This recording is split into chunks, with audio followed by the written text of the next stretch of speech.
en el Senado por un proyecto de ampliación de la Corte, se propugnaba 25 miembros, federalización, terminó en negociación política en 15, tiene un camino harto dificultoso, diría que es muy difícil porque se votos de la oposición y de otros bloques, en diputados, y quedó en 15. Y esto, como digo, contraviniendo claramente, una vez más, al kirchnerismo, ¿no? Cristina Fernández de Kirchner fue quien en esta integración de la Corte actual que tenemos de 5 miembros nada más, deviene de un proyecto de la entonces senadora Cristina Fernández de Kirchner, que impulsó esa norma en 2006, que bajó de 9 a 5 los miembros del alto tribunal. Don Daniel Kipper, mi amigo, buenas tardes, ¿cómo le va? Buenas tardes, Fernando, ¿cómo estás? Bien, gracias por estar allí. Permitime que te corrija. A ver. En verdad este proyecto viene de Bartolomé Mitre.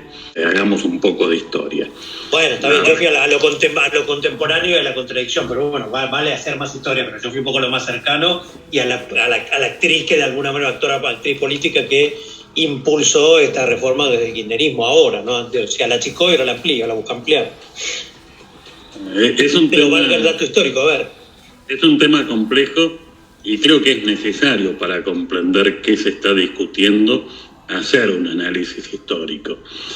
Porque nos tenemos que remontar 169 años atrás con la Constitución de Santa Fe, la Constitución de 1853, que en su artículo 91, al referirse a la Corte Suprema de Justicia de la Confederación, fijaba 9 miembros de la Corte y 2 procuradores.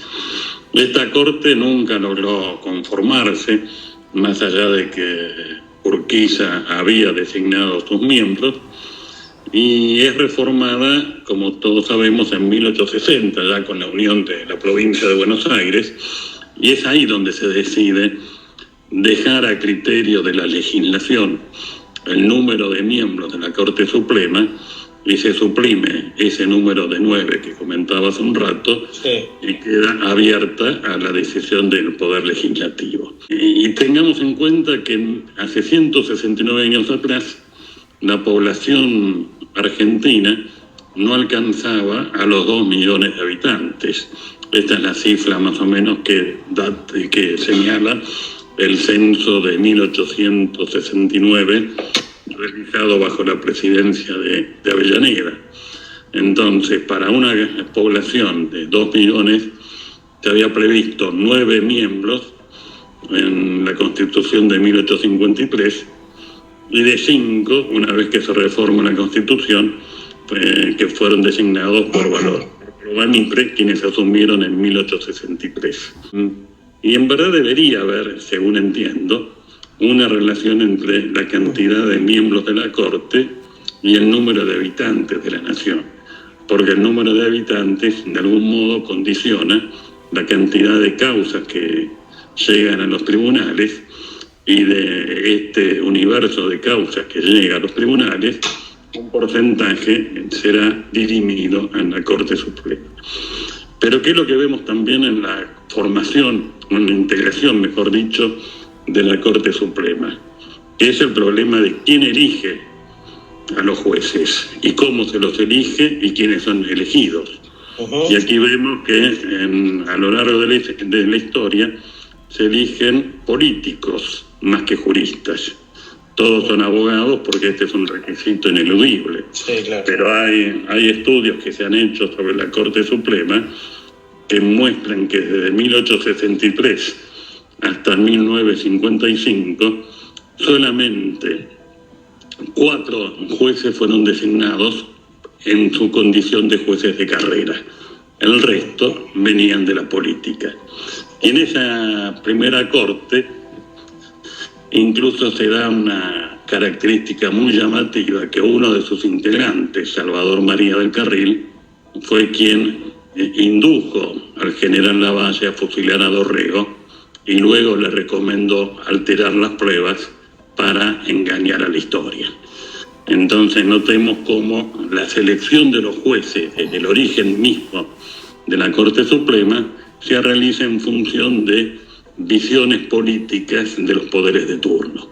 Cada gobierno busca tener una corte afín que le sea leal y que pueda interpretar las reglas constitucionales y las pruebas que acreditan los hechos en función de los intereses del propio gobierno. Y es esto lo que estamos discutiendo.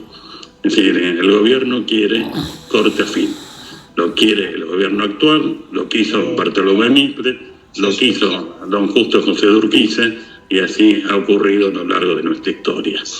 Entonces, el problema no es el número, porque el número debería estar dado por la cantidad de trabajo que existe en la Corte. Hay muchas causas.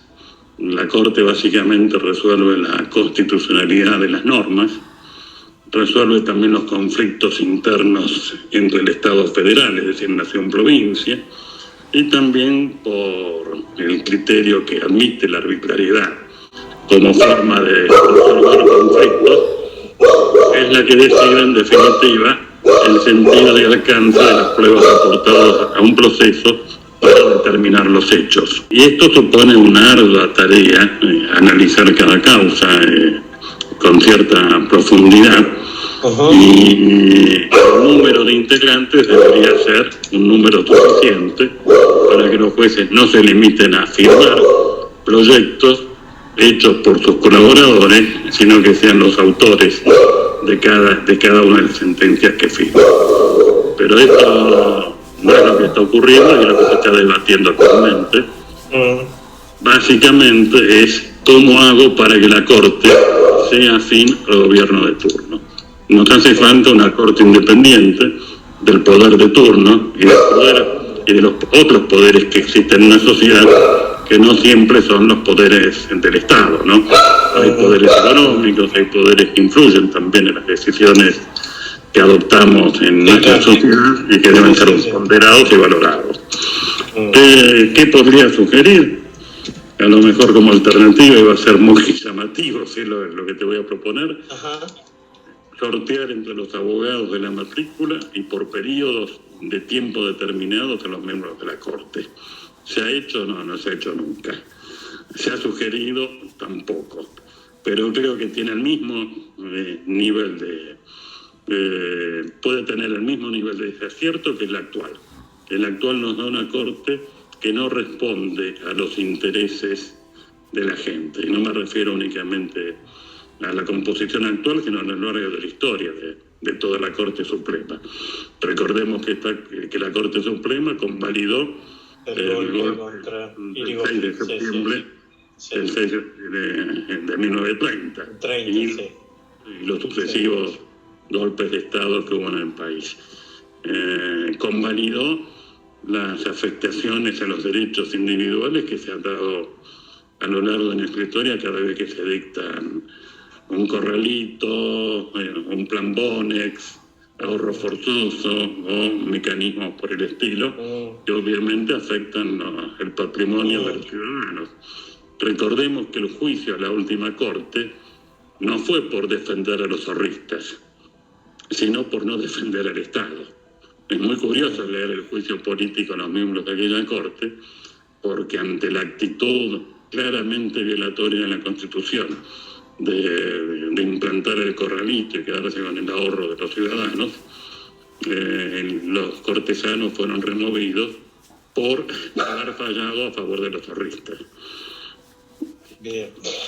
Me decía usted que con esta propuesta original, digamos, de sortear entre abogados, miembros de la matrícula, y por un tiempo rotativo, digamos, los nuevos miembros de la Corte. Hay una base, ¿no? Consulto, que es, digamos, la inamovilidad de los jueces. O sea, se presume que van hasta que se jubilen, tienen el cargo en la magistratura, en el alto tribunal, como cualquier juez, digamos, ¿no? En general, para no ser influenciables, porque si están en un periodo pueden ser influenciables. ¿Cómo jugaría esto? ¿Cómo jugaría este tema rotativo que usted plantea con este principio que hoy se aplica de inamovilidad, donde se presume o se pretende dar, digamos, justamente evitar presiones si yo acoto por un tiempo una gestión, digamos? Es buena tu pregunta por dos razones, porque es cierto, conforme el texto constitucional actual, los jueces son inamovibles mientras dure su buena conducta. Y por otro lado, conforme el texto constitucional, es el Poder Ejecutivo quien propone a la Corte y requiere que el Senado avale estas designaciones, el acuerdo del Senado. De modo que la posibilidad de elegir de otra manera integrantes de la Corte con este texto constitucional no se puede.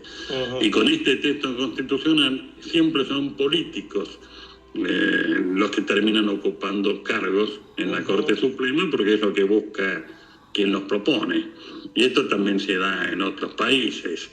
Recordemos, es decir, es muy difícil, por ejemplo, y con esto no quiero descalificar a los ministros de la Corte, sino expresar que ellos defienden sus propios valores sociales, comunitarios, filosóficos, de vida, si se quiere.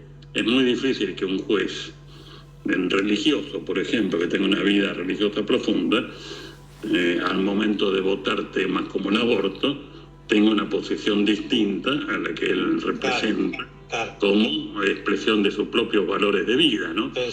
Entonces deberíamos ver el modo, y estos valores de vida que puede tener un miembro de la Corte son propios y respetables, pero no siempre representan a la mayoría de la sociedad.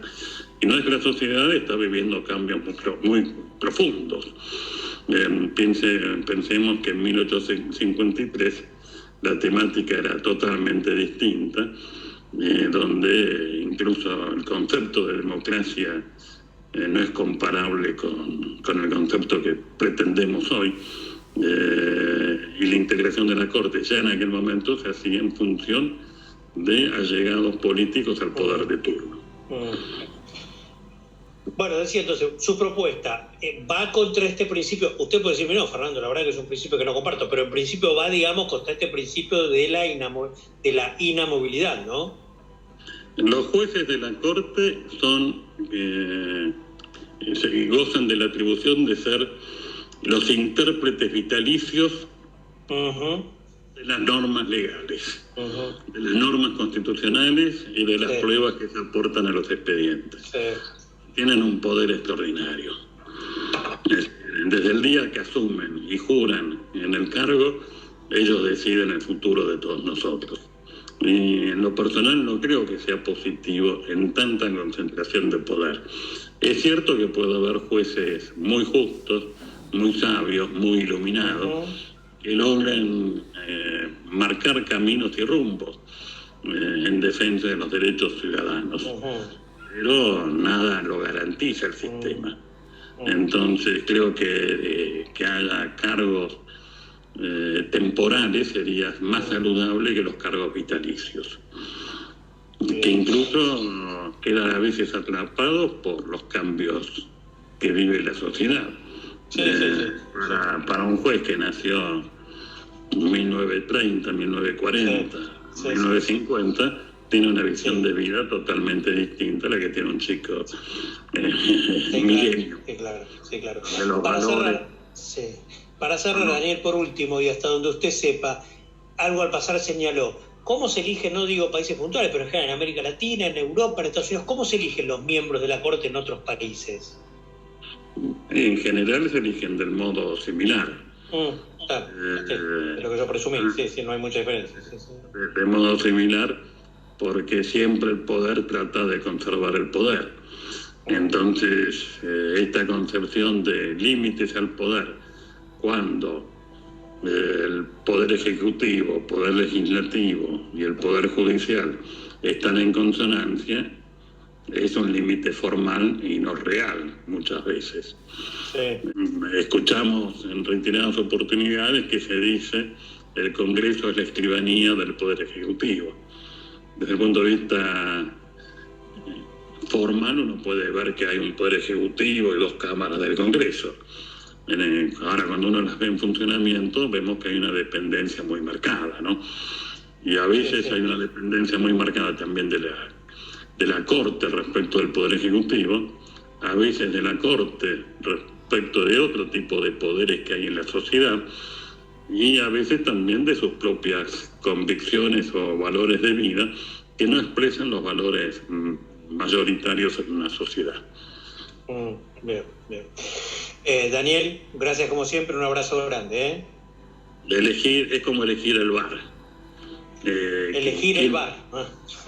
Elegir quienes controlan, es como elegir quienes controla el bar. Sí, ahí está usted. El VAR te muestra hechos objetivos, pero los Sí. intérpretes los interpretan y no ven lo que... Claro. Vos fíjate cómo los intereses inciden en las decisiones. Totalmente. Gracias, Daniel, un abrazo grande. Luego, esto con humor, obviamente. Sí, ya hablamos del VAR en la anterior salida hace 10 días. Daniel Kipper aquí en Construcción Plural.